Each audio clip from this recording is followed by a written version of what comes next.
look at the power of a song called a national anthem. The way people get emotional, and all sorts of things like. Songs have changed political situations.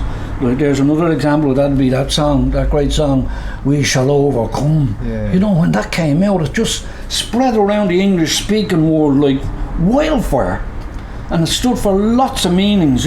People holding demonstrations, completely different from each other. You can't overestimate the power of a song, can you? No. I mean, the human being is musically inclined, even in the womb, because the first thing they're listening to in the womb is the heartbeat of their mother. So they have a beat. You have a beat, your own heartbeat, and music is an extension of the heartbeat. When did you really take the singing seriously, or when did you start collecting songs? I'll tell you this, Donal. I don't take singing seriously anytime.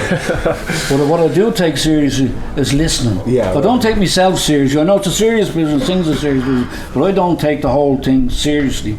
But I take listening to someone seriously, and the songs I take seriously. Me too. I wouldn't be precious about it. Yeah. I'd never be precious about it.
Show me all the sweat on the inside.